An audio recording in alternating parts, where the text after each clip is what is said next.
कर्मण्येवाधिकारस्ते मा फलेषु कदाचन मा कर्मफलहेतुर्भूः मा ते संगोऽस्त्वविकर्मणि।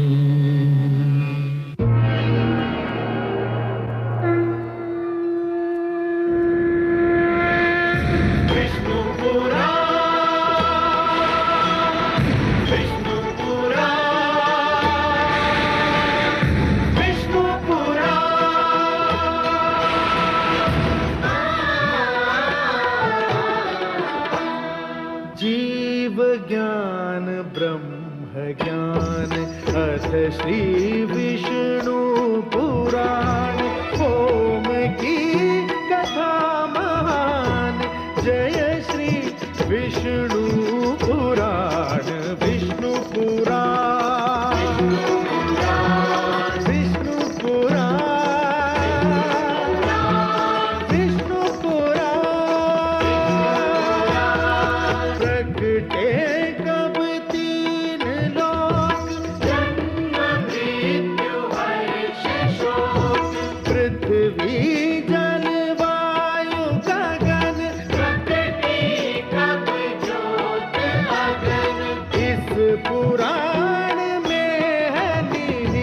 जप तप और योग ध्यान विष्णु पुराण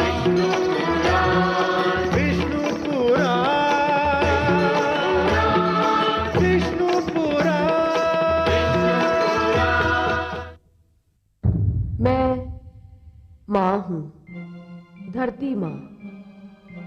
देवताओं और योद्धाओं में घमासान युद्ध हुआ। इस बार दानवों की बड़ी करारी हार हुई।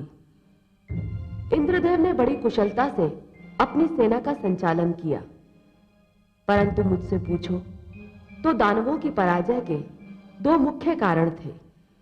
एक तो ये कि उनमें फूट पड़ गई थी, और दूसरा ये कि उन्होंने अपने गुरु शुक्राचार्य का कहना नहीं माना।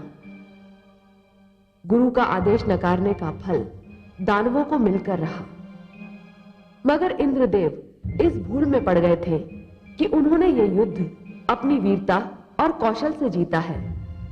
उनका अहंकार जाग उठा।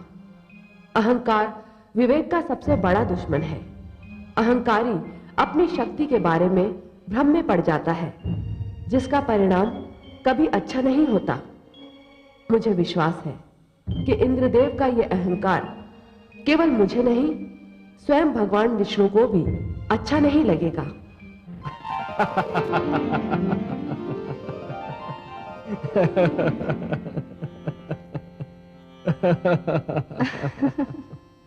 मैं आपकी हंसी का भेद पा गई कमल नयन। अच्छा, मैं समझ गई कि आप अपनी हंसी को क्यों नहीं रोक पा रहे हैं।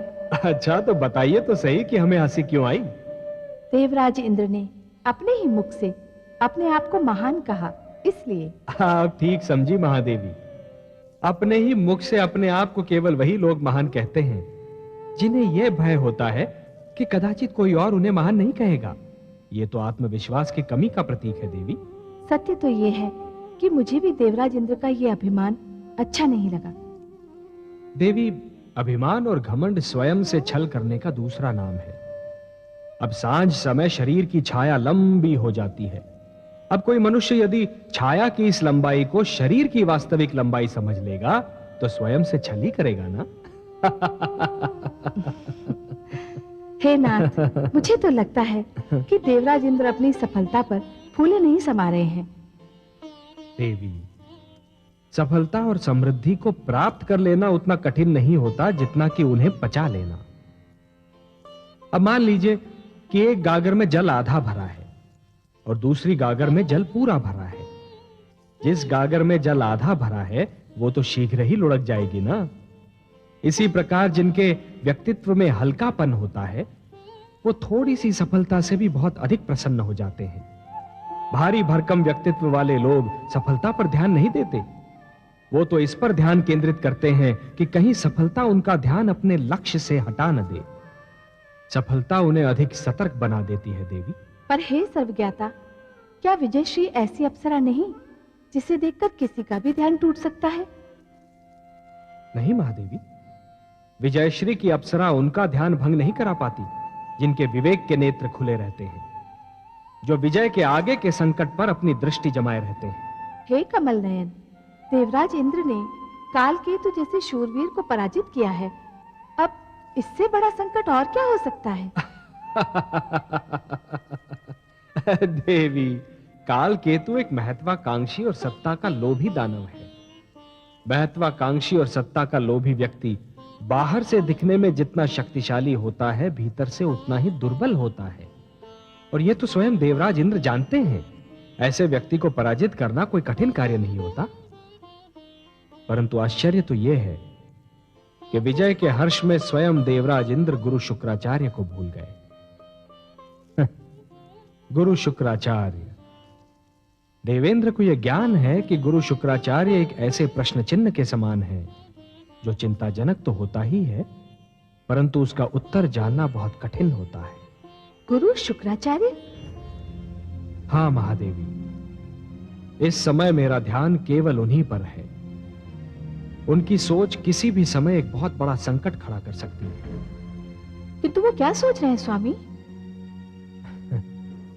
महादेवी, जिस प्रकार एक धनी जिसका धन चोरी हो जाता है वो अपने धन को सबसे छुपाता फिरता है, उसी प्रकार एक चोट खाया हुआ विद्वान अपनी सोच को सबसे छुपाने का प्रयत्न करता है। गुरु शुक्राचार्य किसी को यह नहीं बताना चाहते कि वो क्या सोच रहे हैं, परंतु वो जो भी सोच रहे हैं वो देवताओं के लिए घातक सिद्ध हो सकता है। तब तो फिर आप ही को देवताओं को आश्रय देना होगा स्वामी। नहीं महादेवी, ऐसी परिस्थिति तो उत्पन्न ही नहीं होनी चाहिए जब किसी को किसी और को आश्रय देना पड़े। अब मैं क्या करूंगा, यह तो इस पर निर्भर है कि गुरु शुक्राचार्य का अगला पग किस ओर उठता है।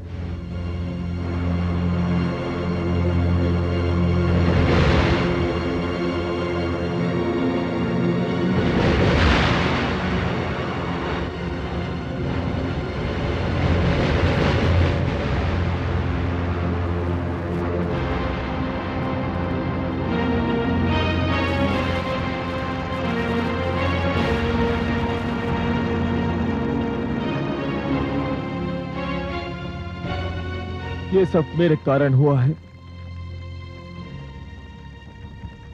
मैं ही हूं इस महाविनाश का कारण। मुझे जीवित रहने का कोई अधिकार नहीं, कोई अधिकार नहीं।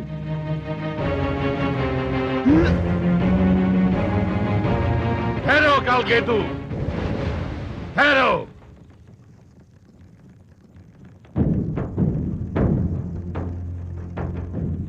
प्रणाम गुरुवर। ये तुम दूसरी मूर्खता करोगे। दानव वीरों के ये शव, धड़ से कटे हुए ये सिर, युद्ध क्षेत्र की धरती पर बहता हुआ ये लहू, ये सब पुकार पुकार कर कह रहे हैं कि तुमने मेरी पहली आज्ञा का पालन न करने का दंड भोगा है। मैंने जब तुम दानवों का गुरु बनना स्वीकार किया था तो तुमसे यह भी वचन लिया था कि तुम देवताओं से उस समय तक युद्ध नहीं करोगे जब तक मैं अनुमति नहीं दूंगा। यदि तुमने अपने वचन का पालन किया होता, यदि तुमने मेरा कहना माना, तो आज इस युद्ध भूमि में दानवों के शव के स्थान पर देवलोक वासियों के शव दिखाई दे रहे होते। मुझे आपसे क्षमा मांगते हुए भी लज्जा आ रही है गुरुदेव, पर आप मुझे क्षमा कर दीजिए। प्रतिशोध और क्रोध की अग्नि ने मेरे सोचने और समझने की शक्ति को भस्म कर दिया था। क्रोध पराजय का पहला लक्षण है कालकेतु। युद्ध क्रोध से नहीं, धैर्य से और योजना बनाकर लड़ा जाता है। कालकेतु, तुम विजय केवल इसलिए नहीं प्राप्त कर सकी क्योंकि लोभ और लालसा ने तुम पर पहले ही विजय प्राप्त कर ली थी। राज सिंहासन के लोभ में तुमने दानव एकता भंग कर दी। तुम दानवों में सबसे बड़ा दोष यही है कि तुम संगठित नहीं रह सकते। यदि आपका आदेश हो गुरुदेव, तो मैं दानव लोक के अधिपति का पद त्याग भी सकता हूं। यह तो सिंहासन पर बैठने से पहले तुम्हें सोचना चाहिए था कालकेतु। आप जिसे चाहेंगे वही हमारा अधिपति होगा गुरुदेव। अब इस विवाद में पड़ना व्यर्थ है कि अधिपति कौन होगा और किसे होना चाहिए। नहीं गुरुदेव, हम अब भी आपका आदेश मानने को तैयार हैं। कालकेतु, तुम अब राज सिंहासन पर बैठ चुके हो। तुम्हें सिंहासन से उतारना दानव एकता पर एक और चोट करने के समान होगा। परंतु अब एक व्यक्ति एक पद के सिद्धांत का ही पालन होगा। तुम केवल अधिपति रहोगे, सेनापति नहीं। सेनापति पहले भी हर्षद था और अब भी वही रहेगा।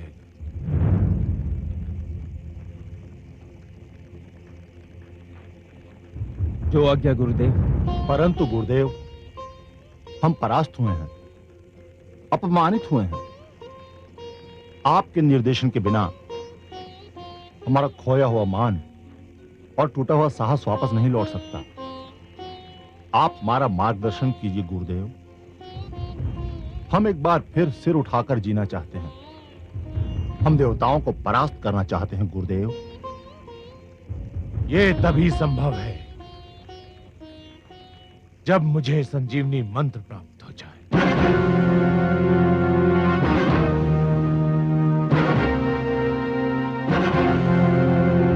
संजीवनी मंत्र गुरुदेव? संजीवनी मंत्र? हाँ, संजीवनी मंत्र भगवान शिव का सबसे महान वरदान। यदि वो मंत्र मुझे मिल गया तो तुम किसी युद्ध में नहीं मरोगे।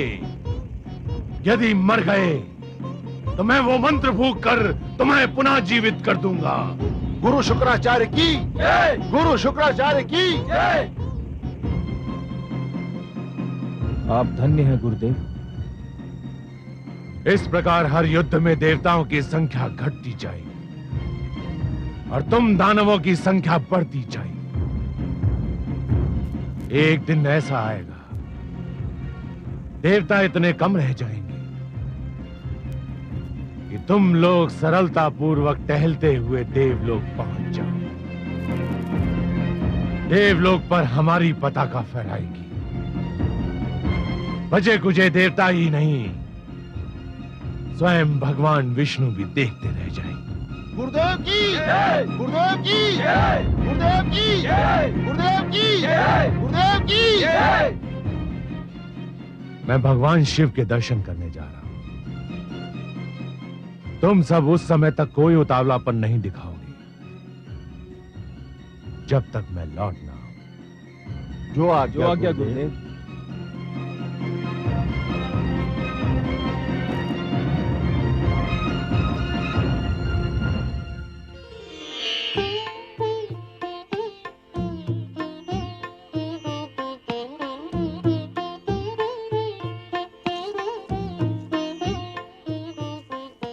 देवी इंद्राणी, देवासुर संग्राम तो पहले भी कई बार हो चुके हैं, परंतु इस बार हमने दानव सेना को वो मार दी है कि वो अभी तक अपनी चोट सहला रही होगी।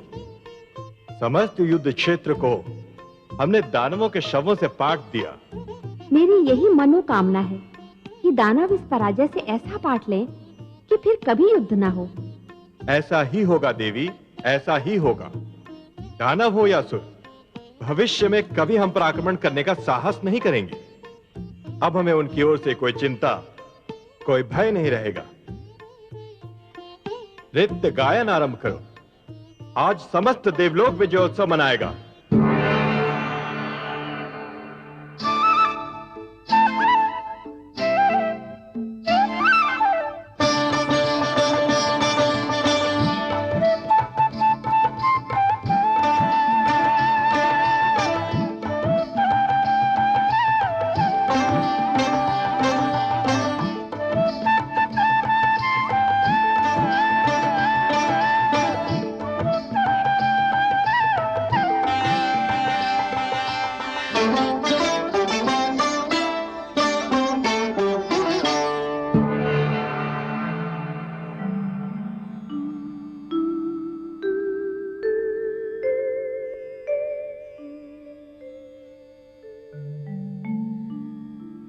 हे नाथ, मैं आपकी सुंदर मुस्कान के हर रंग से परिचित हूँ।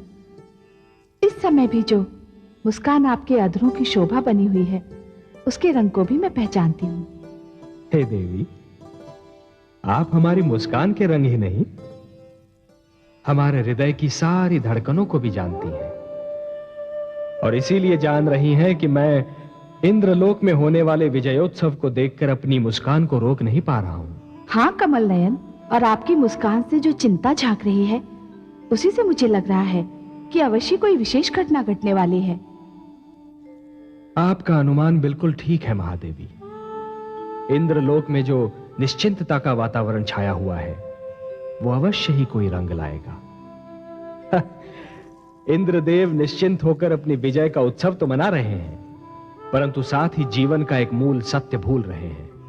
किस मूल सत्य की ओर आपका संकेत है सर्वेश्वर?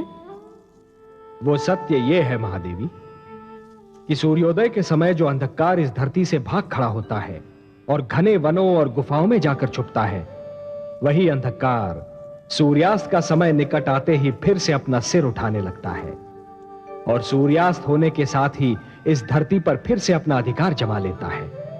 यही शत्रु का भी चरित्र होता है। वो अपने शक्तिशाली विरोधी से युद्ध में हारकर रण क्षेत्र से भाग तो अवश्य जाता है, परंतु अपने विरोधी को निश्चिंत पाते ही फिर से अपनी पराजय का प्रतिशोध लेने के लिए आक्रमण कर देता है। विजय कभी स्थायी नहीं होती महादेवी। शत्रु और अग्नि को कभी छोटा और दुर्बल नहीं समझना चाहिए। दोनों किसी भी समय विकराल रूप धारण कर सकते हैं, इसलिए दोनों से सावधान रहना चाहिए। हे विश्वव्यापी, तो क्या दानव देवलोक पर फिर से आक्रमण करने वाले हैं? हाँ, कर भी सकते हैं, पर अभी तो देवराज इंद्र ने उनकी सारी शक्ति को चूर चूर कर दिया है। दानव शक्ति का केंद्र है दैत्य गुरु शुक्राचार्य का मस्तिष्क, जो इस समय भयंकर रूप से सक्रिय है, पूर्णतया जागा हुआ है। उसे एक पल भी चैन नहीं। दैत्य गुरु जो करने जा रहे हैं, उससे यह तो स्पष्ट है कि उनके मस्तिष्क में कोई भयानक योजना पनप रही है। क्या करने जा रहे हैं दैत्य गुरु शुक्राचार्य? वो भगवान शिव के पास जा रहे हैं संजीवनी मंत्र मांगने, और यदि उनकी योजना के अनुसार भगवान शिव से उन्हें संजीवनी मंत्र मिल गया, तो देवताओं के लिए दानवों को जीत पाना असंभव हो जाएगा। ये तो सचमुच बहुत गंभीर समस्या है। हे देवेश्वर, सब जानते हैं कि भगवान शिव बहुत भोले हैं। कोई भी उनसे कुछ भी मांगे तो वो दे देते हैं। कोई भी उनके सामने झोली फैला दे तो वो उसे तुरंत भर देते हैं। दैत्य गुरु शुक्राचार्य बहुत चतुर हैं। कहीं भोलेनाथ उन्हें ये मंत्र दे न दे। भोले अवश्य हैं हमारे शिव शंकर, परंतु उन्हें यह भली भांति ज्ञात है कि संजीवनी मंत्र उस शक्तिशाली शस्त्र के समान है, जिसका सदुपयोग भी संभव है और दुरुपयोग भी, जिससे रक्षा भी की जा सकती है और विनाश भी। जिस प्रकार एक दीपक प्रकाश भी फैला सकता है और घर को आग भी लगा सकता है, उसी प्रकार संजीवनी मंत्र सत्यवादी को भी जीवन दे सकता है और असत्यवादी को भी। भगवान शिव तो यह भी भली भांति जानते हैं देवी कि मांगने वाले से देने वाले का उत्तरदायित्व कहीं अधिक बड़ा होता है। मांगने वाला तो कुछ भी मांग सकता है, परंतु देने वाले को यह सोच लेना चाहिए कि वो जो दे रहा है और जिसे दे रहा है वो उसके योग्य है भी या नहीं। यदि दैत्य गुरु शुक्राचार्य के लोक कल्याण का अर्थ केवल दानव कल्याण है, तब तो यह एक बहुत बड़े अनर्थ का सूचक है देवी। स्वामी, भगवान शिव ये निर्णय कैसे करेंगे कि दैत्य गुरु शुक्राचार्य संजीवनी मंत्र के योग्य हैं या नहीं? ये तो भगवान शिव का अधिकार है, उनका क्षेत्र है, इसे उन्हीं पर छोड़ दीजिए देवी। हाँ, हमारे भगवान शिव शंकर भोले अवश्य हैं, पर उतने ही बड़े पारखी भी। यदि वो चाहें तो किसी को भी परख लेना उनके लिए एकदम सरल कार्य है। फिर भी क्या ये उचित नहीं होगा कि देवराज इंद्र को दैत्य गुरु की योजना से अवगत करा दिया जाए?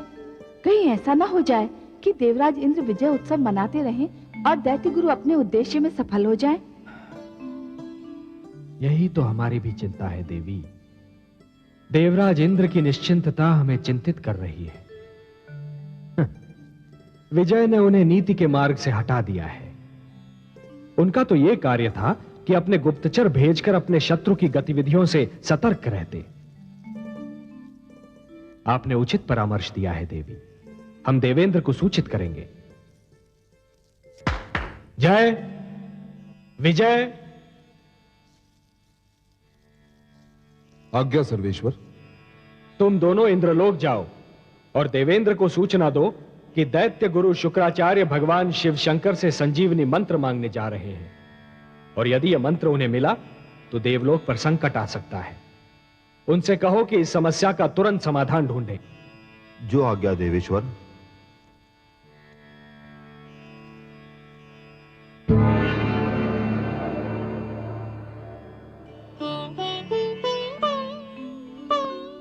अच्छा, तो ये बात है।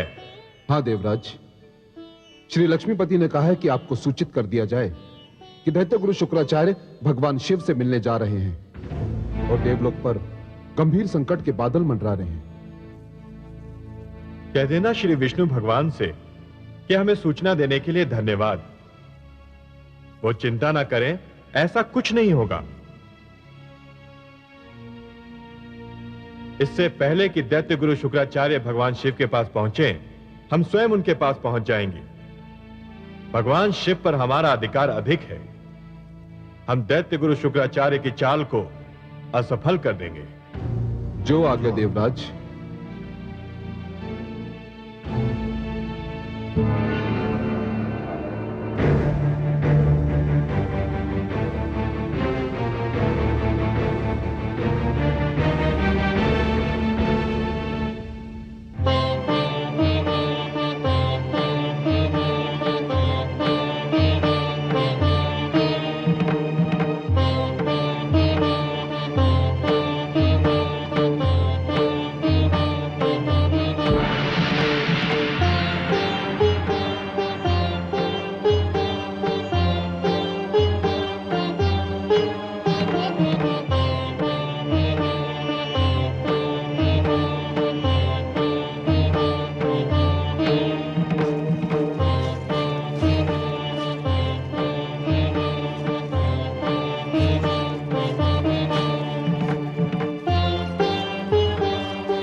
दैत्य गुरु शुक्राचार्य आप?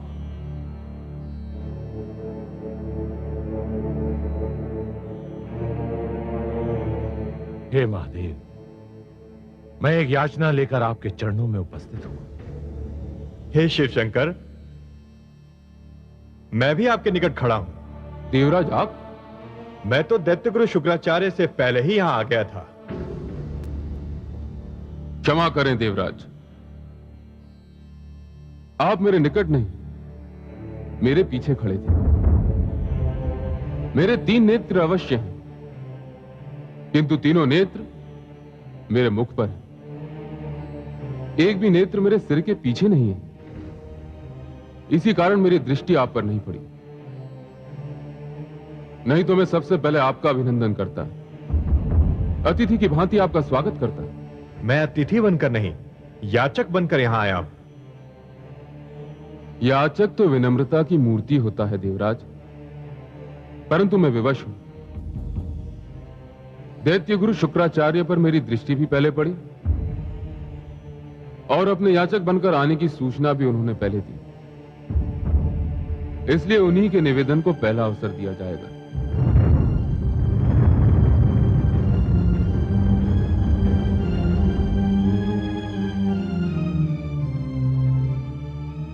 अपनी इच्छा व्यक्त कीजिए दैत्य गुरु शुक्राचार्य।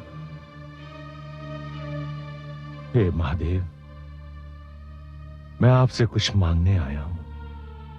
तो कहिए ना, संकोच क्यों कर रहे हैं?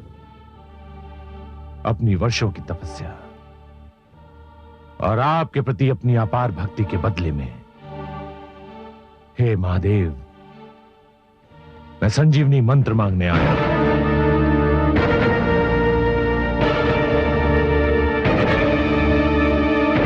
हे शिव शंकर, यही मंत्र तो मैं भी मांगने आया हूं आपसे। आप दोनों ने एक ही मंत्र मांगा है। मेरे लिए आप दोनों महान हैं। आप देवताओं के राजा हैं। दैत्य गुरु शुक्राचार्य महान विद्वान हैं। सत्य पूछे तो आप दोनों ही संजीवनी मंत्र के सुपात्र हैं। आप दोनों ही इसे प्राप्त करने के योग्य हैं। परंतु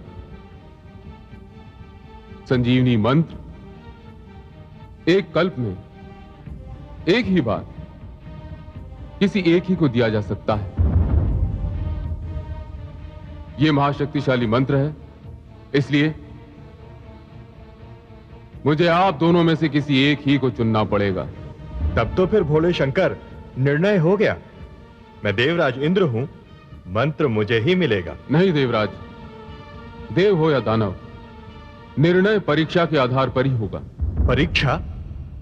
हां देवराज, आप दोनों में से जिस किसी को भी यह मंत्र लेना है, उसे परीक्षा देनी होगी। मैं किसी भी परीक्षा के लिए प्रस्तुत हूं महादेव। और आप देवराज? मैं परीक्षा के विषय में जानकारी चाहूंगा शिव शंकर।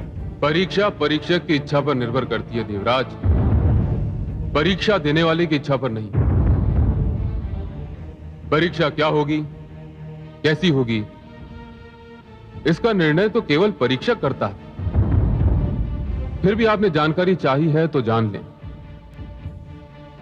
मैं संजीवनी मंत्र उसी को दूंगा जो 1 वर्ष तक धरती के 365 दिन वृक्ष से उल्टा लटक कर, जल और अन्न त्याग कर, केवल जलती हुई पत्तियों का धुआं पीता रहे पूरे 1 वर्ष। आपको स्वीकार है देवराज? और आपको दैत्य गुरु? हे महादेव, मुझे इसकी चिंता नहीं है कि परीक्षा कितनी लंबी और कितनी कठिन हो। मेरी रुचि केवल इसमें है कि परीक्षा कब आरंभ करनी। आप केवल मुझे यह बताने की कृपा करें कि अनुष्ठान के क्षण और किस समय आरंभ करना होगा। यह जान लीजिए दैत्य गुरु शुक्राचार्य, इस अनुष्ठान में आपके प्राण भी जा सकते हैं। मैं आचार्य हूं भोलेनाथ, और जो आचार्य अपने आचरण का पालन नहीं करता, उसे आचार्य बनने का कोई अधिकार नहीं। मैं संजीवनी मंत्र लोक कल्याण के लिए मांग रहा हूं, और यदि लोक कल्याण के लिए मेरे प्राण भी जाते हैं तो मुझे कोई चिंता नहीं। हे महादेव, आप अनुष्ठान की तिथि और समय निर्धारित कीजिए। यह अनुष्ठान आपको सोमवती अमावस्या की रात्रि को आरंभ करना होगा। रात्रि आरंभ होते ही आपको वृक्ष से उल्टा लटक जाना होगा और अगले वर्ष की सोमवती अमावस्या की रात्रि तक नीचे रखी पत्तियों को जलाकर उसके धुएं को निरंतर पीते रहना होगा। और इस अनुष्ठान के समय आपको मौन भी धारण करना होगा। यह अनुष्ठान पूर्ण होने तक आपके चारों ओर कुछ भी घट रहा हो, आपके मुख से एक शब्द ही नहीं निकलना चाहिए। हे शिव शंकर, पातु मां, आज्ञा दे महादेव।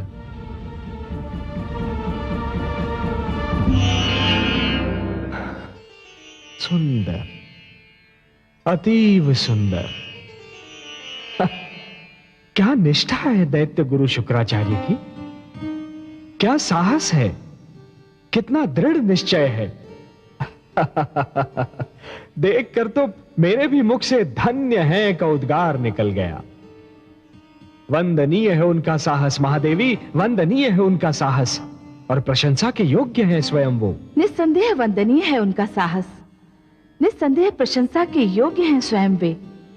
पर हे सर्वेश्वर, क्या ये दुर्भाग्य नहीं कि ऐसा महान विद्वान दानवों के साथ है, देवताओं के साथ नहीं? क्या ये स्वयं विद्या का अपमान नहीं कि वो ऐसे पक्ष के पास है जो विद्या का आदर करना भी नहीं जानता है? है तो सही प्रिय, परंतु इसका कारण भी तो है। इसका क्या कारण है सर्वेश्वर? विद्वान का अहंकार? अहंकार। विद्वान जब विद्या के स्थान पर दूसरी बातों को प्राथमिकता देने लगता है, विद्वान जब अपमान के प्रतिशोध की अग्नि में जलने लगता है, तो उस अग्नि में सबसे पहले उसका विवेक जलकर भस्म हो जाता है। तो फिर आप दैत्य गुरु शुक्राचार्य की प्रशंसा क्यों कर रहे हैं? प्रशंसा क्यों कर रहा था? देवी, यदि गुण शत्रु में भी हो तब भी वो प्रशंसा के योग्य हैं। अग्नि तो किसी भी वस्तु को जलाकर भस्म कर देती है, परंतु क्या अग्नि के ताप की महत्ता से मुख मोड़ा जा सकता है? परंतु देवराज इंद्र ने आज मुझे बहुत निराश किया। परीक्षा का नाम सुनते ही वे भयभीत हो गए। मुझे उनसे ऐसी आशा न थी।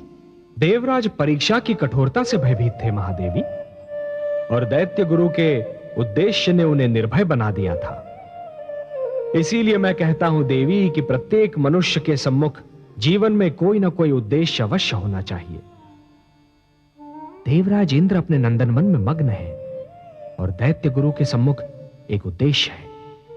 हाँ, यह और बात है कि उनका उद्देश्य विनाशकारी है। हमारे देवराज संभवतः यह सोच रहे हैं कि इस कठिन परीक्षा को झेलने का सामर्थ्य यदि उनमें नहीं है, तो गुरु शुक्राचार्य भी उसे नहीं झेल पाएंगे। यह देवेंद्र का भ्रम है। वो शुक्राचार्य की निष्ठा से पूर्णतया परिचित नहीं है। माते, माते, माते,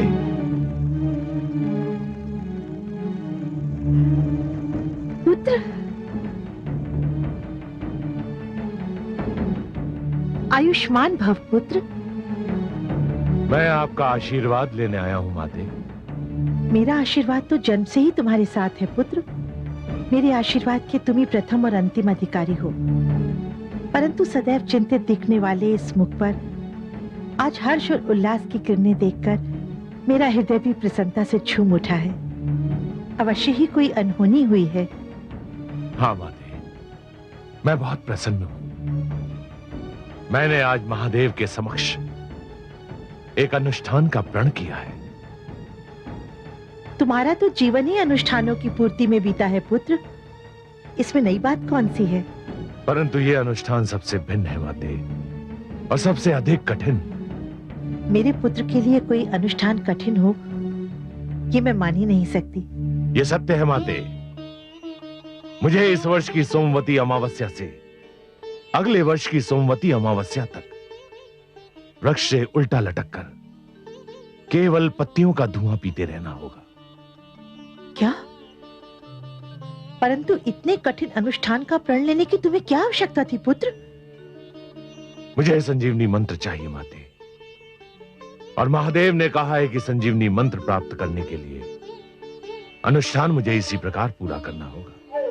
परंतु पुत्र, तुम्हें संजीवनी मंत्र क्यों चाहिए? अपने दैत्य शिष्यों को जीवन दान देने के लिए, उन्हें मृत्यु से बचाने के लिए, देवताओं को पराजित करने के लिए, और अपने अपमान का प्रतिशोध लेने के लिए। मैंने तुम्हें आज तक कोई कार्य करने से नहीं रोका पुत्र, पर एक बात का ध्यान रखना। शत्रु को पराजित करने के लिए चरित्रहीन तत्वों से मेलजोल कोई लाभदायक नीति नहीं होती। फिर भी तुमने यदि अपने शिष्यों का कल्याण करने की ठान ही ली है, तो मैं तुम्हें गुरु धर्म निभाने का आशीर्वाद देती हूँ। मुझे गर्व है कि मेरे पुत्र ने जिस अनुष्ठान की ठानी है वो इतिहास में अपने आप में एक उदाहरण है। ऐसे अभियान की बात मेरे पुत्र के सिवा ना तो किसी ने सोची है और ना कोई सोच सकता है। मुझे अपनी माता से यही आशा थी कि वो मेरे सिर को अपने आशीर्वाद की छांव से अवश्य ढक लेंगी। मुझे गर्व है कि मैं ऐसे पुत्र की मां हूं जिसके जीवन का एक ही उद्देश्य रहा है, असंभव को संभव बनाना। मेरे साथ मेरी माता का आशीर्वाद रहा है, इसीलिए असंभव को संभव बनाने में मैं समर्थ रहा। अब मुझे आपका आशीष मिल गया, तो इस अनुष्ठान को भी संभव बनाकर दिखा दूंगा। यशस्वी भव पुत्र। आज्ञा दे माते।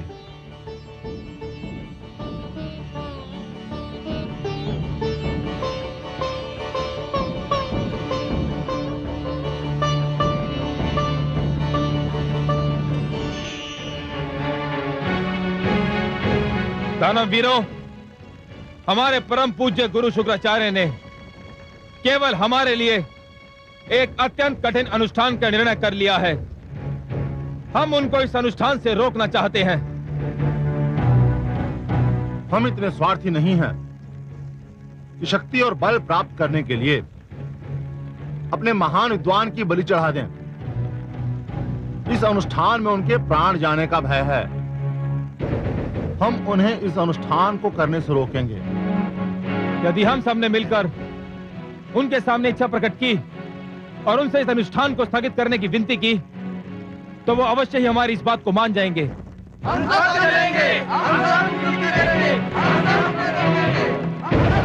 शची, देवी शची, शची, कहाँ हैं आप?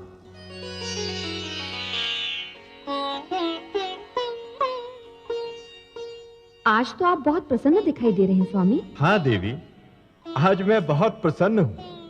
शत्रु जब अपने कंधों पर ऐसा बोझ उठा ले जो उसकी कमर तोड़ सकता हो, तो प्रसन्न होना स्वाभाविक है। आपका संकेत गुरु शुक्राचार्य की ओर है? हाँ, मेरा संकेत उन्हीं की ओर है। गुरु शुक्राचार्य ने हमसे शत्रुता की धुन में एक ऐसी तपस्या स्वीकार कर ली है जो एक वर्ष तो क्या, एक सप्ताह में ही उनके प्राण लेकर छोड़ेगी। आप तो जानती हैं, यदि हमारे और दैत्यों के बीच से गुरु शुक्राचार्य निकल जाए तो हम दैत्यों को चुटकियों में मसल कर रख सकते हैं। और यदि गुरु शुक्राचार्य अपने इस अनुष्ठान में सफल हो गए तो? देवी, पूरे एक वर्ष तक वृक्ष से उल्टा लटक कर केवल धुआं पीना किसी प्राणी के लिए संभव नहीं। मुझे तो यह लगता है कि भगवान शिव ने इस तपस्या का सुझाव इसलिए दिया है कि वो गुरु शुक्राचार्य को संजीवनी मंत्र देना नहीं चाहते।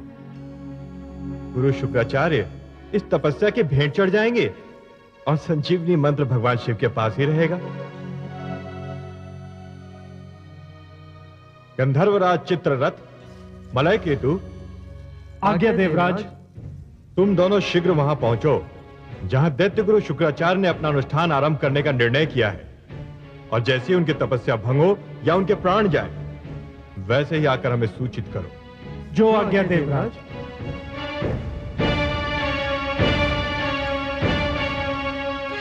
देख लीजिएगा देवी, इन्हें लौटने और दैत्य गुरु की तपस्या का अंत हो जाने का समाचार लाने में अधिक समय नहीं लगेगा। सुर भी असुरों की तरह करे अगर व्यवहार, कहो किसे आदर्श फिर कहे भला संसार। जो आकर आवेश में अपना पाखो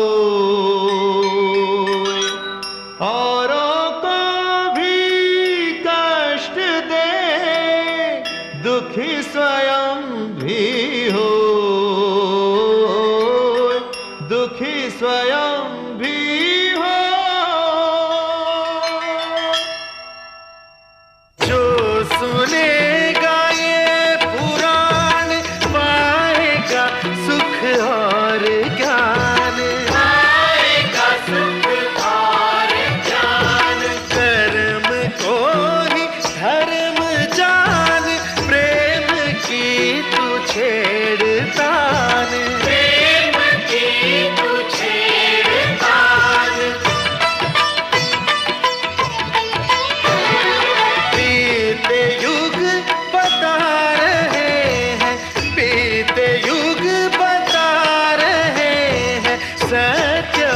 पे चल